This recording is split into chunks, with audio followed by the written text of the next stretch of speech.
শ্রমিকদের বিভিন্ন দাবি দাওয়া নিয়ে অসন্তোষের কারণে আশুলিয়া ও গাজীপুরে ৩১টি কারখানায় উৎপাদন এখনো বন্ধ। সকালে শ্রমিক অসন্তোষ নিয়ন্ত্রণে রাখতে আশুলিয়ায় 4টি কারখানায় ছুটি ঘোষণা করে মালিকপক্ষ। এই শিল্পাঞ্চলে আজ মোট ২৬টি কারখানায় উৎপাদন বন্ধ আছে, তবে চালু আছে ইপিজেড এর কারখানাগুলো। এদিকে বেতন ভাতা বাড়ানো সহ বিভিন্ন দাবিতে গাজীপুরের কয়েকটি এলাকায় মোট 5টি কারখানায় বিক্ষোভ করেছেন শ্রমিকরা। কারখানার নিরাপত্তা নিশ্চিতে নিজস্ব নিরাপত্তা কর্মী ছাড়াও শিল্প পুলিশ ও অন্যান্য আইন শৃঙ্খলা বাহিনীর সদস্যরা কাজ করছেন।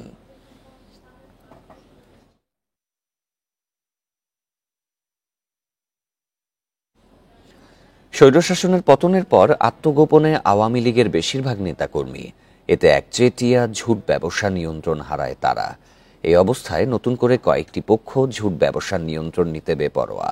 হামলা ও হুমকি পাচ্ছেন বলে অভিযোগ অনেক গার্মেন্টস মালিকের। শিল্প বাণিজ্য নগরী নারায়ণগঞ্জে ৭০০-র বেশি রপ্তানিমুখী পোশাক শিল্প কারখানা। অভিযোগ আছে এসব কারখানার ঝুট ব্যবসা নিয়ন্ত্রণ করত আওয়ামী লীগ ও এর অঙ্গ সংগঠনের স্থানীয় নেতাকর্মীরা। ৫ আগস্ট আওয়ামী লীগ সরকারের পতনের পর তাদের অনেকেই আত্মগোপনে। এখন ঝুট ব্যবসা নিয়ন্ত্রণে নিতে চেষ্টা চালাচ্ছে নতুন একাধিক পক্ষ। গার্মেন্টস মালিকরা বলছেন, দেশের চলমান পরিস্থিতিতে ব্যবসা টিকিয়ে রাখতেই হিমশিম খেতে হচ্ছে তাদের। এর মধ্যে ঝুট ব্যবসার একটি পক্ষ আড়ালে চলে যাওয়ার পর একাধিক পক্ষ নানাভাবে হুমকি দিচ্ছে। অনেকেই সুযোগ নেওয়ার চেষ্টা করছে, তাদের আধিপত্য বিস্তার করার চেষ্টা করছে।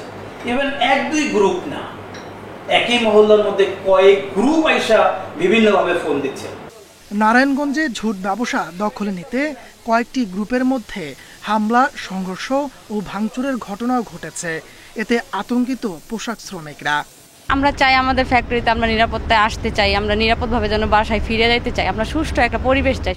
বিকেএমই এর সভাপতি বলছেন, সেনাবাহিনী ইন্ডাস্ট্রিয়াল সিকিউরিটি সেল গঠন করে ব্যবসায়ীদের নিরাপত্তা দিচ্ছে। শিল্প কলকারখানার এই নিরাপত্তার জন্য একটা সেল করা হয়েছে, কর্নেল এটার দায়িত্বে আছেন।